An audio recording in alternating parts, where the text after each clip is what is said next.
Graças a Deus, igreja. Noite muito boa, maravilhosa. Primeiro eu gostaria de expressar a minha felicidade de ver alguns irmãos ontem por foto lá na comemoração dos 163 anos da nossa amada Igreja Presbiteriana do Brasil. Até aqui o Senhor tem nos sustentado e louvado seja Deus. Sabemos que fazer 163 anos e se manter fiel à palavra de Deus num período de secularismo, um período de liberalismo, um período onde os valores são invertidos, é muito difícil. E a minha oração é para que Deus continue a guiar este povo rumo à terra prometida. O meu segundo ponto, a guisa de introdução, eu gostaria de agradecer também à igreja que está orando pelo meu avô. É bem verdade, meu avô já é bem velhinho, tem 83 anos e não está muito bem. Ele faria uma cirurgia agora no entupimento da bilis. Um canal da bilis ficou entupido e ele iria fazer a cirurgia até que encontraram um sangramento interno e os médicos resolveram não operar. Então eu conto com as orações dos irmãos, sabendo que Deus é soberano sobre tudo e sobre todos. Meu avô é um servo de Deus que tem pregado a palavra há muitos anos e ele no momento está em paz. Sabemos que Deus há de sustentá-lo até o final. Vamos para o nosso texto de hoje. Eu gostaria de hoje fazer diferente com vocês. Eu gostaria de ler dois textos da palavra de Deus. O primeiro está na segunda carta de Pedro, capítulo 2. Ainda na nossa pausa sobre o Sermão do Monte, eu gostaria de pregar pela última vez em um outro texto, antes de voltarmos ao Sermão do Monte. Segunda de Pedro, capítulo 2. Eu vou pedir, por gentileza, para os diáconos me trazerem aqui um copo de água sem gelo, por favor. Eu não estou podendo beber gelado. Segunda de Pedro, capítulo 2, versos 6 a 9. Assim diz a palavra de Deus: e reduzindo a cinzas as cidades de Sodoma e Gomorra, ordenou-as à ruína completa, tendo-as posto como exemplo a quantos veio a viver impiamente. E livrou o justo Ló, afligido pelo procedimento libertino daqueles insubordinados. Porque este justo, pelo que via e ouvia quando habitava entre eles, atormentava a sua alma justa cada dia, por causa das obras iníquas daqueles. É porque o Senhor sabe livrar da provação os piedosos e reservar sob castigo os injustos para o dia de juízo. Amém. Agora leiamos Gênesis, capítulo 19. Gênesis, capítulo 19. Nós faremos a leitura dos versos 30 a 38.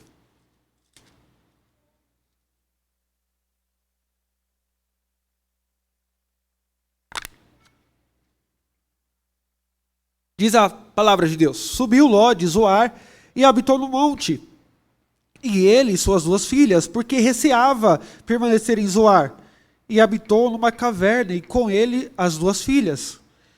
Então a primeira disse à mais moça: nosso pai está velho, e não há homem na terra que venha unir-se conosco, segundo o costume de toda a terra. Vem, façamo-lo beber vinho, deitemo-nos com ele e conservemos a descendência de nosso pai.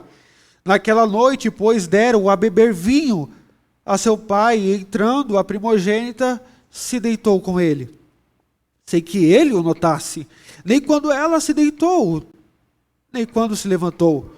No dia seguinte, disse a primogênita, a mais nova: deitei-me ontem à noite com meu pai, demo-lhes a beber vinho também esta noite. Entra e deita-te com ele, para que preservemos a descendência de nosso pai. De novo, pois, deram aquela noite a beber vinho a seu pai, e entrando a mais nova, se deitou com ele, sem que ele o notasse, nem quando ela se deitou, nem quando se levantou. E assim as duas filhas de Ló conceberam do próprio pai, A primogênita deu à luz um filho e lhe chamou Moabe. É o pai dos moabitas, até o dia de hoje. A mais nova também deu à luz um filho e lhe chamou Benjamim. É o pai dos filhos de Amon, até o dia de hoje. Oremos. Santo Deus, é a tua palavra. Sabemos que somos limitados no entendimento da mesma. Por isso pedimos-te, ó Deus, que o Senhor, por meio do teu Espírito, nos ilumine, a fim de que aprendamos tudo aquilo que o Senhor quer nos passar nesta passagem. Ó Deus, como somos carentes de ti. Ensina-nos, ó Deus, que o pecado tem consequência, a fim de nos afastarmos dele. Em nome de Jesus que eu oro. Amém. Hoje eu pregarei de máscara por conta da coriza.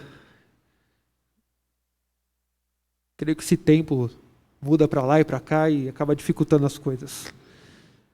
Irmãos, no meu último sermão, eu falei há 2 domingos atrás sobre um ímpio que estava na cruz com Jesus. Ele pagou caro pelos seus atos e bebeu da consequência do seu próprio pecado. Ele estava ali, estirado numa cruz, agonizando até o último suspiro de vida. Mas ele acabou no paraíso. E você pode se perguntar, poxa, eu nunca chegaria a tal ponto. Eu sou presbiteriano de berço. Eu sou cristão há muitos anos. Eu nunca fui o criminoso como aquele que você pregou no domingo passado, Daniel. Ou há 2 domingos, melhor dizendo. Eu não consigo olhar para mim e me enxergar tão pecador. Eu sou crente. Há muito tempo, diga-se de passagem. Irmãos, eu li 2 textos nesta noite com você, para primeiro dizer que Ló era crente. Pedro vai dar testemunho disso. Ló era piedoso, era justo.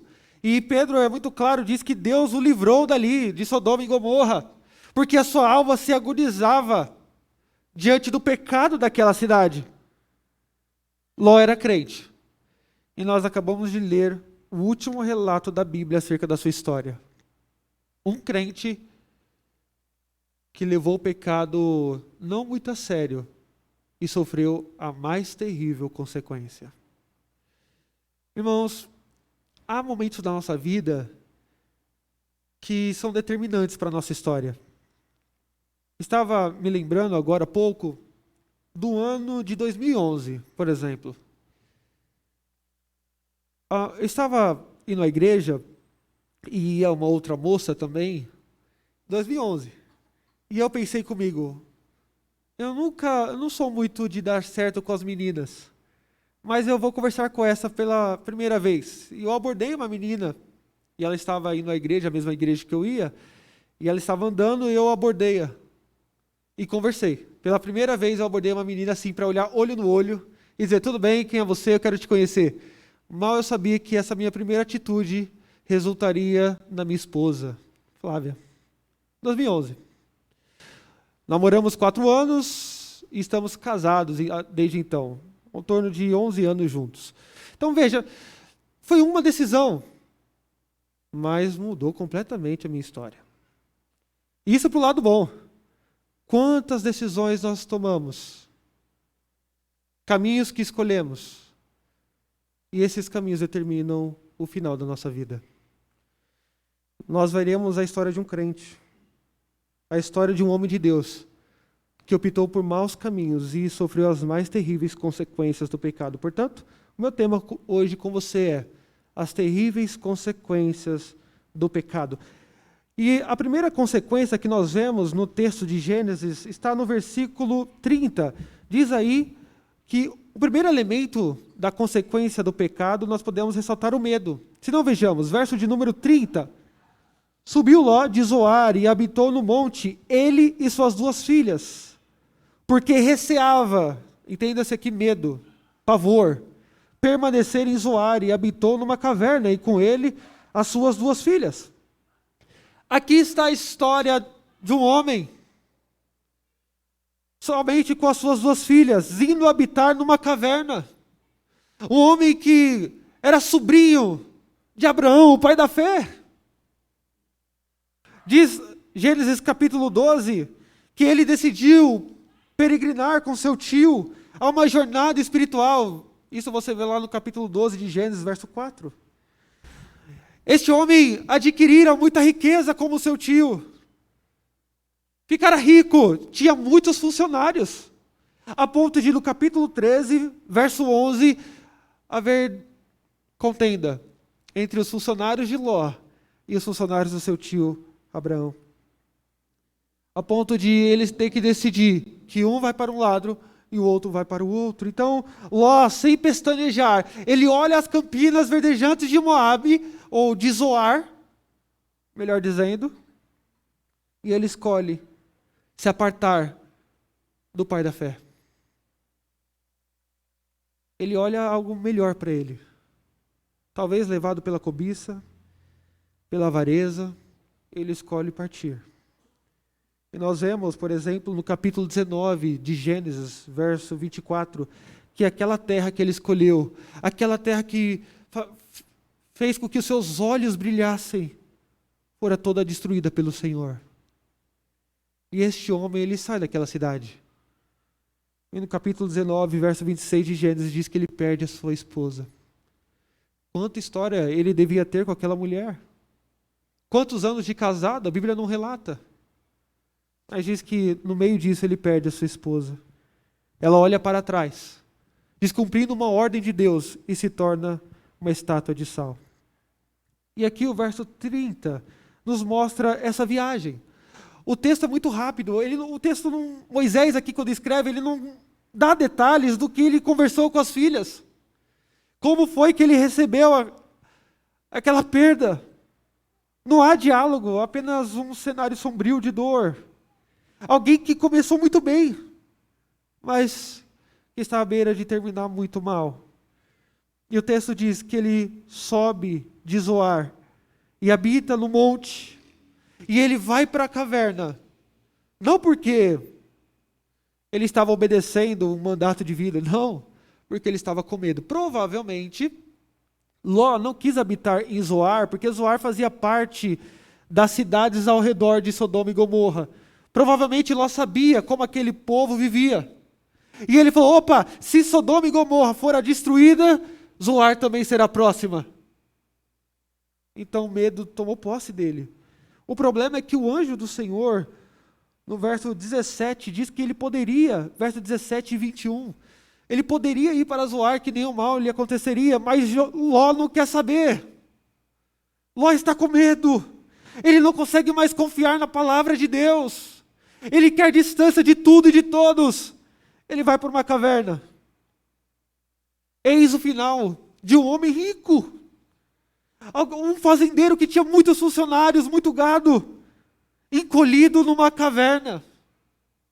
Fora da sociedade, que perdera tudo. Sua esposa, o que restara para ele era somente suas duas filhas. E notem vocês que naquela época a caverna era para duas coisas. Primeiro, sepultar mortos. Lembra onde Abraão sepultou Sara? Numa caverna. E segundo, para abrigar refugiados, mas não para morar e ter uma vida. Era uma grande humilhação. E você poderia perguntar, por que Ló não voltou para Abraão? Por que ele não voltou? Pediu desculpa, de joelhos. Possivelmente por conta do orgulho. É uma possibilidade. Mas o que nós temos aqui é alguém com medo, paralisado, provavelmente amargurado, indo morar numa caverna. Aqui nós aprendemos que quando os homens, eles seguem as suas próprias intuições carnais, por vezes são iludidos por uma vã esperança. É bem verdade que, normalmente, quando nós tomamos uma atitude, uma escolha pecaminosa, às vezes, o começo é bom, dá certo. Você começa a ter o resultado da sua escolha. Você começa a usufruir do pecado, ter prazer naquilo. Talvez aqui esteja pessoas que estão com problemas nos seus relacionamentos. E às vezes, Pode o diabo soprar nos seus ouvidos: olha, separa, vai ser melhor. Aquela pessoa do seu trabalho te dá mais atenção. E no começo você pode até pedir o divórcio, pensar que vai viver numa lua de mel para sempre.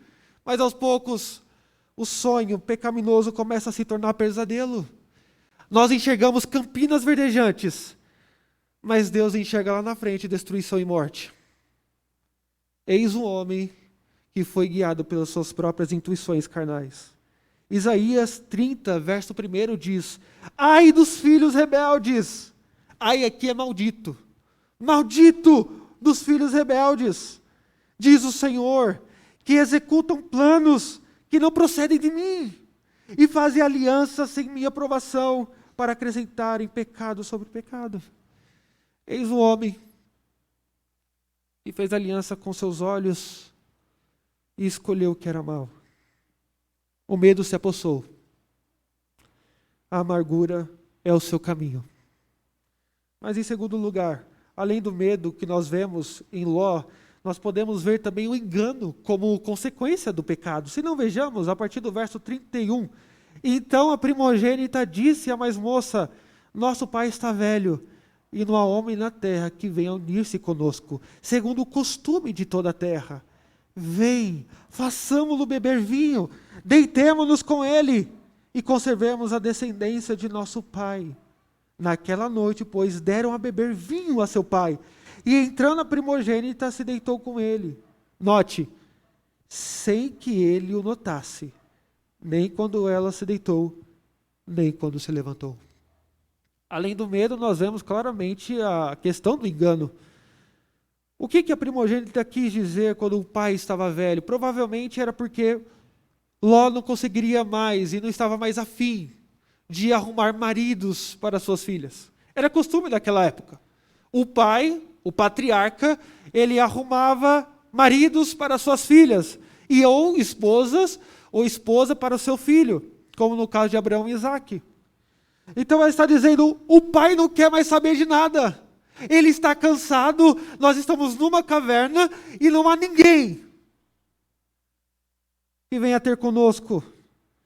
Não havia homem na terra, diz a primogênita. Provavelmente aqui, alguns entendem que ela está dizendo: olha, a destruição não foi somente em Sodoma e Gomorra. Deus destruiu todas as cidades do mundo. Logo, não há mais homem na terra e nós devemos aqui nos reproduzir. Nós não acreditamos nessa visão. Eu acredito, segundo a ampla maioria dos estudiosos, que ela estava dizendo que não havia mais homem para se socializar com o pai, para que elas então contraíssem um matrimônio.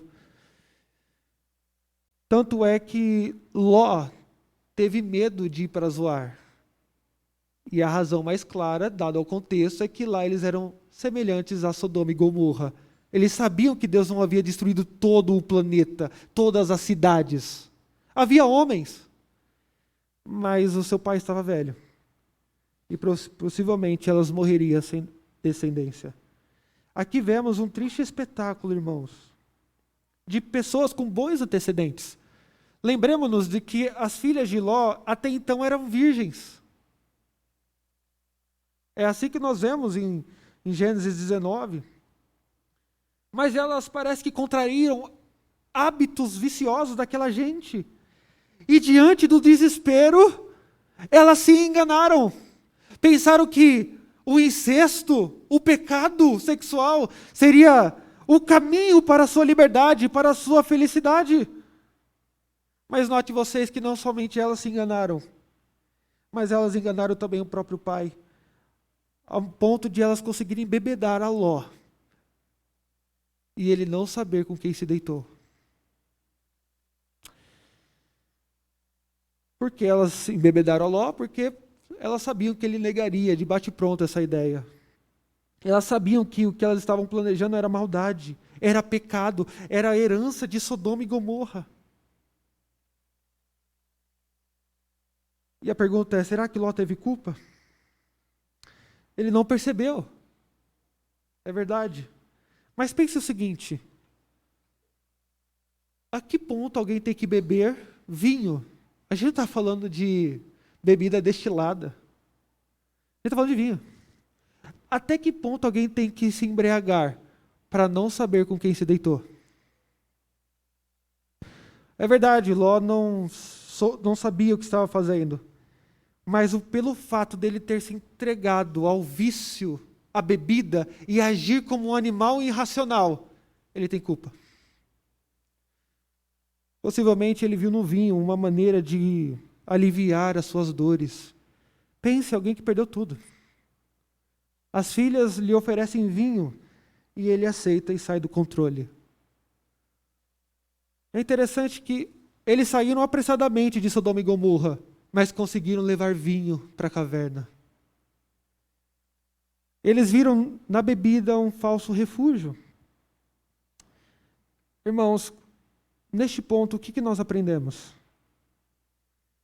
Quão difícil ou quão desastroso é eu e você cairmos nas armadilhas de Satanás. Se você caiu hoje, saiba que ele não vai ficar sossegado. Ele vai fazer você cair amanhã de novo também. E ele vai fazer você cair no outro dia também. E mais, e mais, e mais, até te ver na lama. Mas eu sou servo de Deus. Ló também o era. Ló se deitou e se embriagou e assim se deitou com a sua filha mais velha. E o texto diz que posteriormente ele se deita com a mais nova também. Se não vejamos, verso 35. De novo, pois, deram aquela noite a beber vinho a seu pai. E entrando a mais nova, se deitou com ele, sem que ele o notasse, nem quando ela se deitou, nem quando se levantou. Não brinque com o pecado. Não brinque com o pecado. Se você não é capaz de resistir ao primeiro impulso para pecar, seja em qualquer vício, ele vai te trazer mais para baixo. O pecado, a ideia do pecado é como se fosse uma flecha venenosa, que ao adentrar no nosso coração, quando nós baixamos a guarda, nós vamos aos poucos sorvendo o veneno. E isso vai contaminando tudo que há em nós. O que nós pensamos, falamos ou fazemos. Hoje, é só algo inapropriado que você assiste. Mas é Satanás colocando no seu coração a coragem para você trair seu cônjuge. E um dia acontece. Nenhum adultério, nenhum vício em drogas nasce da noite para o dia. É alimentado com o tempo. E isso vai nos enganando. A gente parece que liga o modo automático, não é verdade? Parece que as coisas só vão acontecendo. E para que a sua vida, a sua família caia em desgraça, você não precisa fazer força.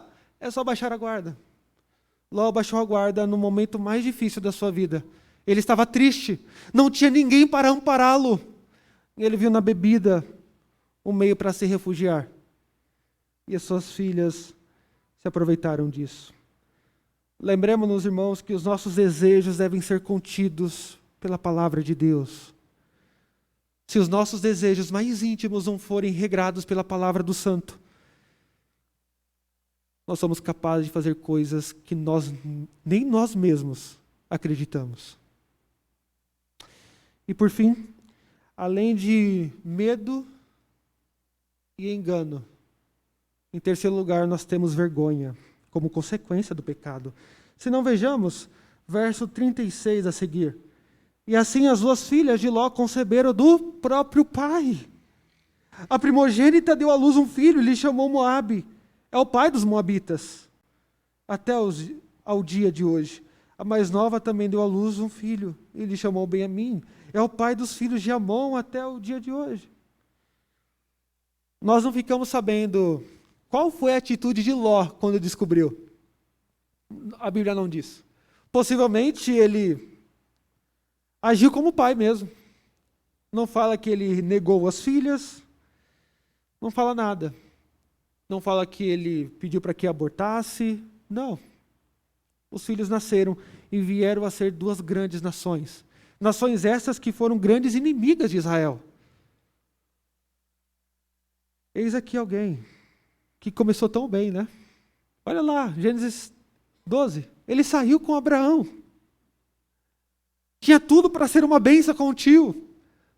Ainda que em um determinado momento ele se apartasse, ele poderia exercer a verdadeira fé. Lembremos-nos, aqui é um crente, conforme Pedro nos disse. Mas, infelizmente, o seu legado foi vergonha. Nós não sabemos mais nada sobre Ló. A Bíblia não relata nem como ele morreu, nem aonde foi enterrado o seu corpo, nem as suas últimas palavras. O que sobrou para esse servo de Deus foi vergonha. Por que vergonha? Porque as suas duas filhas, de modo pecaminoso, deram nomes aos seus filhos, ao ponto de o narrador fazer questão de pontuar. O primeiro se chamou Moabe, que significa de meu pai. Olha só, ela não teve coragem de esconder o pecado. As pessoas, quando olhassem para Moabe, diziam: opa, é fruto de um incesto. De meu pai, era o nome dele. O outro se chamou Benjamim, que significa filho de meu próprio pai. Elas eram tão pecaminosas, aquelas meninas, que elas não fizeram questão alguma de esconder o seu pecado. É como se elas fizessem dos filhos um outdoor. Cá entre nós, parece até que elas ficaram orgulhosas. E irmãos, há alguns liberais que, ao comentar esse texto, dizem: elas são heroínas, porque elas fizeram a sua descendência prosperar. Não! O texto, quando o narrador ele não faz juízo de valor, aqui você não vê Moisés dizendo: e elas fizeram o que era mal diante do Senhor. Quando isso não existe no texto, é porque já está evidente. Não precisa falar. Elas se orgulharam do próprio pecado. João Calvino, ao se debruçar nesse texto, ele diz: essas duas mulheres deveriam pegar o seu pecado e colocar no mais profundo esconderijo, nos calabouços eternos do inferno.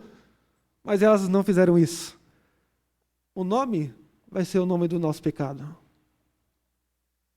Este foi o legado de Ló.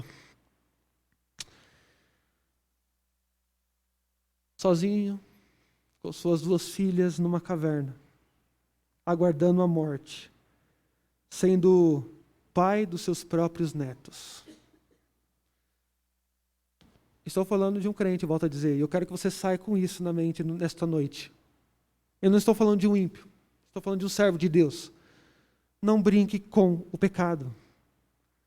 Como John Owen certa vez disse: mate o pecado te matará.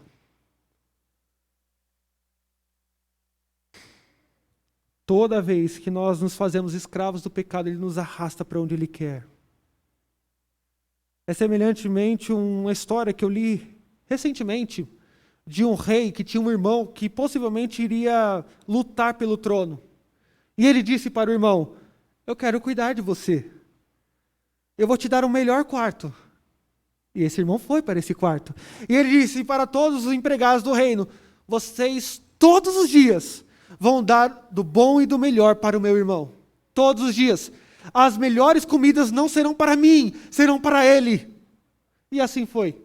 Não passou muitos anos, aquele irmão não conseguia sair do quarto, porque ficara obeso. Fato real. E ele morreu naquele quarto, porque ele não conseguia sair mais.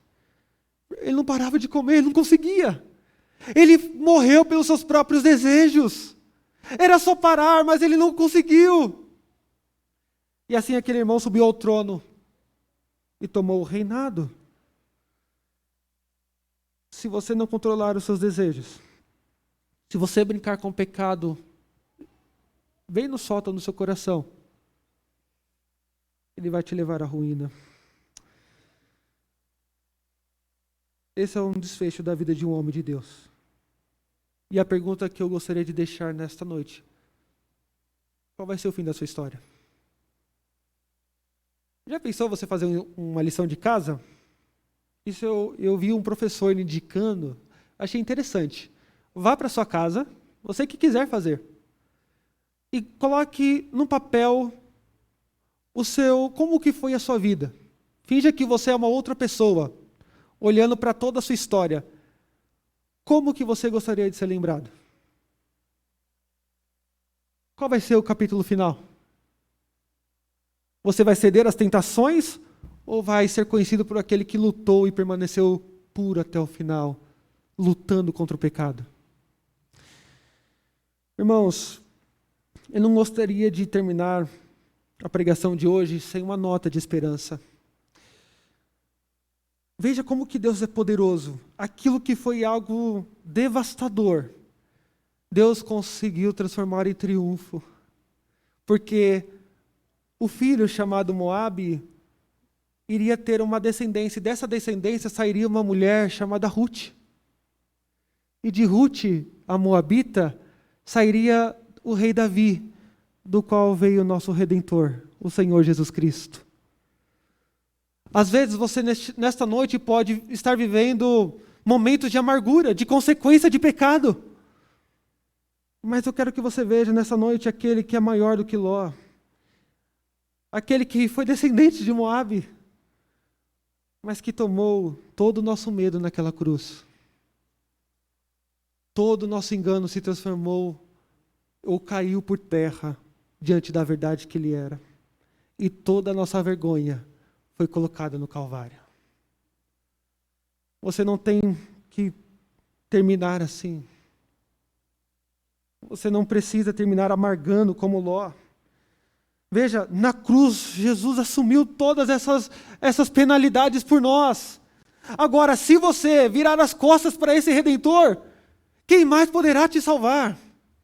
Em Cristo nós não temos somente poder ou perdão dos nossos pecados. Nós temos poder para vencer os nossos pecados. Eu quero que você saia daqui com a certeza de que pelo poder do Espírito, você pode vencer a tentação. Porque na cruz estava Ele, o descendente de Moabe, cobrindo toda a nossa vergonha. Eu gostaria de finalizar com uma ilustração. E essa ilustração eu retiro do livro de C.S. Lewis, O Grande Divórcio. É uma ficção onde narra a história de um fantasma.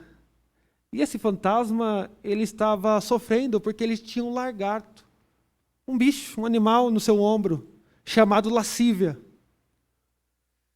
E esse homem se encontrou com um anjo, e o anjo disse: este demônio, esse animal está te importunando? A lascívia é assim mesmo, permita-me que eu a mate para você.